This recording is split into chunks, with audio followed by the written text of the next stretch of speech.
कब्ज का मतलब पहले तो ये समझना होगा कि मल जो है उसका बाहर ना निकलना, वहां चिपक जाना पूरे कोलोन में, लेकिन उसकी सफाई नहीं होनी, राइट। तो वो सफाई क्यों नहीं होना? अच्छा, आप इसको ऐसे देखिए कि कोई भी थाली है उसमें तेल लगा हुआ, उसको साफ करना है तो क्या करेंगे? हाँ, वो सिर्फ पानी मारेंगे तो नहीं होगा, उसके लिए अलग से ब्रश, अलग से एक तरह का सोप चाहिए जिससे वो क्लीन होगा। अदरवाइज वो चिपचिपा रहेगा, और चिपचिपा रहेगा तो उसमें धूल उल लगी तो वो भी चिपक जाएगा, उसके ऊपर से कुछ और आएगा तो वो भी चिपक जाएगा। तो हमारे जो कोलोन है, कोलोन भी उसी तरह से है। उसकी सफाई के लिए भी खास तरह का ब्रश और एक खास तरह का साबुन की आवश्यकता होती है। और फॉर्चुनेटली ये खास तरह का ब्रश और खास तरह का साबुन नेचर ने आपको ऑलरेडी दिया हुआ है खाने पीने के रूप में, राइट। और वही उसका डिटर्जेंट और उसका ब्रश। और वो ब्रश क्या है? ब्रश है फाइबर।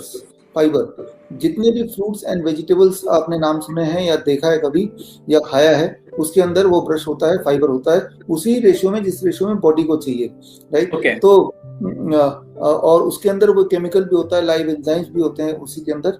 और वो केमिकल और लाइव एंजाइम जब आप खाएंगे तो जाहिर सी बात है वो फाइबर यानी कि वो ब्रश, और वो केमिकल लाइव एंजाइम यानी कि वो सोप साबुन वो जाएगा और अपने आप ही क्लींजिंग होने लगेगी, आपको कुछ करना नहीं पड़ेगा। तो ये तो भी एक पहलू। दूसरा है कि कई लोग बोलते हैं चलो फाइबर के लिए अलग अलग लैक्सेटिव, आपने बोला ही, वो अलग से हम इसोगोल और के नाम से ना जाने क्या क्या नाम से हम खुद ही अलग से ले लेंगे।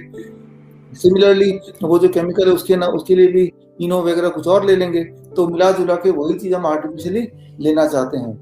लेकिन आपको ये भी समझना होगा कि हमारे स्टमक के लिए भी भगवान ने एक अलग ब्रश और एक अलग साबुन, क्लींजिंग एजेंट बनाया होगा जो उसी के लिए परफेक्ट होगा। और वो फ्रूट्स एंड वेजिटेबल के अंदर ही भगवान ने डाल के दिया है, पैकेजिंग करके दिया है। और वो फ्रूट्स एंड वेजिटेबल एक एप्रोप्रिएट मात्रा में जब लेंगे तो वो ब्रश और वो साबुन पेट में चला जाएगा और क्लींजिंग होने लगेगी। और 2 दिन 3 दिन 4 दिन के अंदर हमने तो ये देखा है कि जो लोग एक पर्टिकुलर क्वांटिटी में वो लेते हैं, खास क्वांटिटी में, तो 3-4 दिन के अंदर उसका कॉन्स्टिपेशन तो क्या, कई बार तो लूज मोशन भी शुरू हो जाते हैं और फिर दोबारा जीवन में कभी कॉन्स्टिपेशन नहीं होता। देखिए, कैलकुलेशन की अगर आप प्रिसाइसली बात करते हैं तो आप यूं मानिए आपके डाइट का 60%, मान लो कोई 2 किलो भोजन खाता है पूरे दिन भर में, 2 किलो, जितनी भी चीजें आप खाते हैं उन सबको तौलना शुरू कर दीजिए। रोटी खाते हैं, चावल खाते हैं, चाय पीते हैं, जो भी कुछ करते हैं उल्टा सीधा जो भी पेट में डालते हैं उन सबको एक दिन तौलिए। तौल के देखिए पूरा दिन कितना सारा सामान आप हजम कर जाते हैं। वो अगर तौलेंगे कितना केजी है, मान लो 2 केजी होता है, अब उसका 60% निकालिए। 60% होता है 1200 ग्राम, यानी कि 1200 ग्राम जो होगा, that is the total quantity of fruits and vegetable, fruits vegetable nuts sprouts together. 1200 ग्राम अगर आप ले लें तो, या 1200 ग्राम भी अगर ज्यादा लगे तो कभी कभी आधा 50%, 1 किलो अगर आप ले लें पूरे दिन भर में, जो लोग 2 किलो ओवरऑल खाना खाते हैं तो 50% यानी कि 1 किलो भी अगर आप ले लें पूरे दिन भर में, कभी भी फ्रूट्स एंड वेजिटेबल के बीच में कुछ फ्रूट्स कुछ वेजिटेबल, कुछ फ्रूट्स कुछ वेजिटेबल, कुछ सीड्स कुछ नट्स कुछ स्प्राउट्स, इस तरह से अगर आप ले लेंगे तो बात बन जाएगी। तो किसी को कॉन्स्टिपेशन या कब्ज नहीं हो सकती, और जिनको है वो 2-4 दिन 5 दिन में ठीक हो सकता है। मैं उनकी बात कर रहा हूँ जिनको सालों साल से है, उनको भी ठीक हो सकता है।